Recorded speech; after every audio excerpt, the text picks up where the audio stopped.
from 1 to 10, top 10 players on the Bills, however you want to rank them after Josh Allen, can that stack up against how many teams in the NFL? Because I think 11 through 53, they're really good.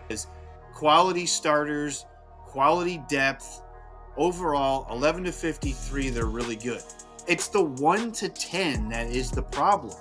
Who's the other guys? Who's the alphas from 1 to 10? And it's a serious question because we talk about how Brandon Beane has built this roster. We talk about how it's constantly feel like defensively is the issue in the postseason. Is that a Brandon Beane issue or is that a Sean McDermott issue? So if we're talking about if it's a Brandon Beane issue, look at 1 to 10. Who are those guys that you would take your top 10 from the Bills and put them up against a top 10 from any other team and think that the Bills would come out on top? Because that's the case for Josh Allen being MVP last year. That's right there. How many guys, because again, as I started the show, it's list season. And you're not going to see Bills on any of those lists because from 1 to 10, they're good.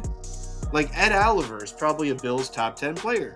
But is Ed Oliver a top 20, top 15 NFL defensive tackle? Greg Rousseau is probably a top 10 Bills player. But is Greg Rousseau a top 20 edge defender in the NFL? Christian Benford. We just saw the list came out. Now, I don't agree with it, but he wasn't even an honorable mention. But he's one of the Bills' 10 best players. Deion Dawkins was number 8 on this list. He's one of the Bills' 10 best players. James Cook was the 89th player in the NFL Top 100. He's one of the Bills' 10 best players, but he's 89th, which is he's probably 7th or 8th on the running back. You see where I'm going with this? Like, I know I kind of went long there, but that's where I think the Bills struggle to make deep runs in the playoffs, and it ultimately shows on the defensive side in the postseason.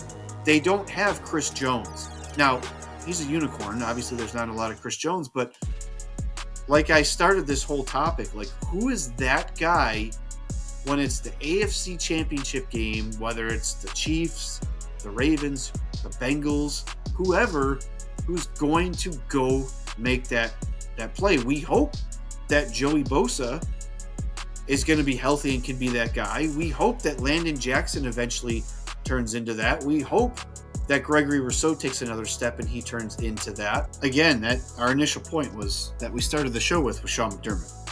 So is it Sean McDermott? Obviously, he's got assistant coaches and coordinators and all that stuff. So it's going to be interesting to see because I that's been a hot topic a lot of people have been talking about is the lack of star power on the Bills. Now, some people say, well, it's the sum of all the parts, right? Which is a team. It's a team sport. It's the sum of all the parts. But when you get to one-on-one, your team versus my team for all the marbles, do I have enough guys that can beat your guys? If Sean McDermott had the utmost faith in his guys to be just as good as Andy Reid's guys, he wouldn't have played those 13 seconds the way he did. My guys are going to be coached up. We've run this through practice, this scenario. We know what to do. I'm a defensive-minded head coach. I'm a defensive guru.